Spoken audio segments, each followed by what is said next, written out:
guys, welcome back to Romance Review TV with Lady T, and I got another recap video for you guys. Ready to Love, Miami season episode 3, Opposites Don't Always Attract. And it looks like with the men having the power to eliminate this episode, it makes women asking the wrong kind of questions dangerous if they want to stay. So before we unpack all of this, take a second to make sure you're subscribed to this channel to receive all updates. And please don't forget to like and share. So without further ado, let's break down this episode. So this week, Tommy challenges the men to take out the women who aren't at the top of their list.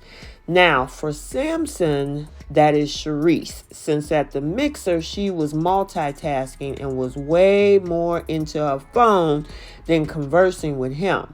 Now, on their date, though, she gets into him because he has this protector vibe, and with them having experience with farm life, due to older relatives, that's how they connected. However, kids aren't mentioned, which is a major deal breaker for Sharice. So, don't get too excited to see if that's going to go anywhere. Then there's LJ and Looney. Now, for them, we really don't see an opposite attract like Sharice and Samson, but we do see a good date. Now, for LJ, getting to know Looney has been a decent experience so far. He had been the only man to talk to her while she was out on COVID, but the conversations were kind of dry. Now, thankfully, she is much more lively in person, and because of that, LJ is digging her.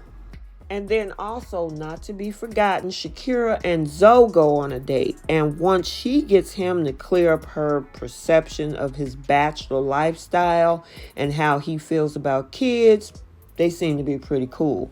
Now, likely not in each other's top, but just cool. So now let's talk about these singles. Now, Mike had a really hard week. Brandy is a blessing and likely is Mike's final choice as she's always been. Now, he had to contend with Katie and April during an archery activity, and both of them give him the business. Now, April is asking Mike why, he hasn't shown more initiative and whether or not he's even interested, to which he doesn't really give a plain answer to. Then with Katie, she's asking mad questions about eating, and it seems unless you're drinking, the men don't like it when these women are multitasking with talking. Now that switches us over to Swayze.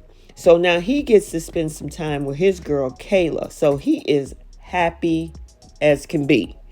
Now, he even gets to take her away from Mike, who was drowning under April's questioning. Now, that leaves us with Randall and Tranika. Now, their date is simple but likable. One with Tranika using her very calming presence to make Randall feel very comfortable and thus jumping up in his ranks. Okay, so now it's time for somebody to go. Now, the two ladies who were a pain in Mike's behind end up on the chopping block. But LJ and Swayze was the ones ending up had to take them out. Now, who had it worse? Well, that's hard to say since we don't really hear any of the guys trying to defend either of the two women. Katie and DMing Justice early in the morning at 1 a.m. is brought up. And April, it just seems her being chill mixed with Mike's experience had made her seem uninterested in most of the guys. Hence, April is the one being eliminated though. Now, between the two, Katie has definitely said and done more to rub people in the wrong way. In fact, while LJ is talking to April, he's able to talk and peacefully eliminate her. However, Katie, she gets defensive before Swayze can even say that she's staying. And he makes it seem he was the one saving her or being her saving grace. And this could have easily been a double elimination if that was an option. Then there's one other question that, need to be considered. When it comes to Sharice, what is the percentage of people around Sharice's age that are fit as she likes, childless, and have never been married?